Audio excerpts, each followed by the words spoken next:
I'm 100%. I'm excited going into camp, and I'm just getting ready to go to work with the guys. So, is it strange that you guys are starting off so early? Does it feel like your off season was a little more, accelerated? oh yeah, I would say so, especially in the weight room. Because we only had so much time to get things done. So I would say Coach Savage and his staff really did a good job of pushing us and getting us ready going into camp. I kept hearing your name whenever someone talked about workouts, saying that you were trying to push this offensive line forward, that you were very vocal in the workout room.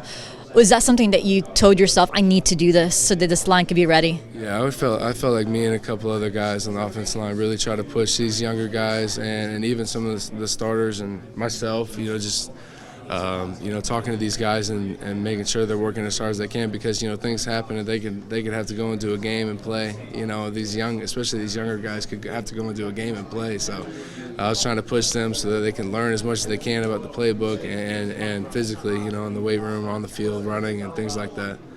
So who has been impressing you then in the workout, especially some of these younger guys coming up? Who has been? I would say Kingsley. Kingsley works super hard in the weight room, on the field. Nick Buchanan always works hard. Chris Beich always works super hard. All of our guys, you can't really go in there and not work hard, So we all take it seriously, and we're just ready. We're getting ready to go. I feel like every time we approach media day, we're always talking about your group because it's so important for you guys to be such a tight-knit group like this. How far along do you feel like this team has kind of moved forward in the offensive line, especially because it's so young? Yeah, I would say we're all really close. I say that's the biggest thing with this line, and I think we work well together. We all communicate well up front. People are going to say, there's not a lot of experience and things like that, but I don't think that matters really. And guys they're going to have to go play on Saturdays, and they'll get used to it after 2-3 plays of playing in front of a crowd. So I think we're all going to be ready to go. Really, I'm excited for this camp just to get better every single day, and going into Miami, we'll be ready. It must help to have that in-state rivalry as your first game to kind of get up for. You have to get up for a game like that. Yeah, it's exciting. It's a week 0 game, so a lot of attention is going to be on it, and it's definitely exciting for our guys to have that type of matchup with Miami, and we're going to be ready to go. As a veteran, how do you kind of help these younger guys realize that, there's a lot of talk around this game? I think trash talking started in January. So how do you kind of help them kind of with the pressure of this game?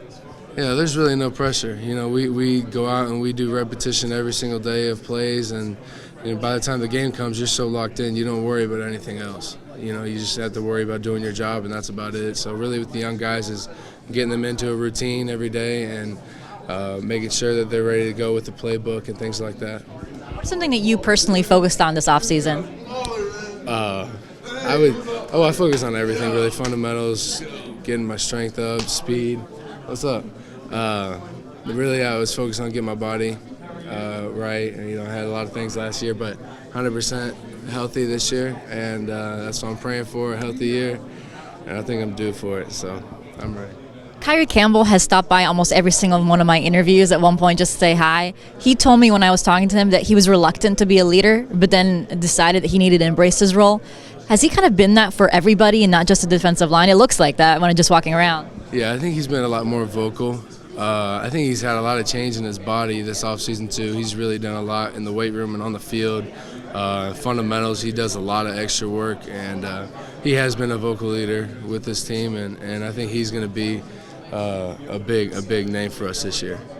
One thing that Hevesy talked about was that he's okay with the first team line because you guys have experience on there. A lot of you have game time experience. Is the drop off between the first and the second team as far as experience? You talked about Kingsley has been one guy to kind of step up, but how about that group? Have you seen a lot of them kind of have a light bulb moment where it's like, I understand how a little bit like Richard Garage, have you seen him kind of move that next step? Yeah, I would say, really with the second team is they have no experience because, 3 of them were in high school, however long ago. So they're all getting better. I would say they're all getting better, and I think the freshmen are really kind of locked in, and they realize that this is college now and you got to do things a certain way. And I'm excited to see how much they grow in camp, these next couple of weeks. So I think they're going to be ready to go. How happy are you for Noah Banks that he is on track to come back? I'm really happy for him. He was actually my roommate this past year. You know, he had some things going on, but I think if he is able to come back and play, it's going to be big for him, and I think he has opportunities to do whatever he wants to do. So. Most important question of your day: who has the best cannonball when it comes to whenever you guys are at the pool party for John Hevesy among the linemen? Yeah, Chris Bleich. Chris Bleich has it. He's a big guy. He knows what he's doing, I guess.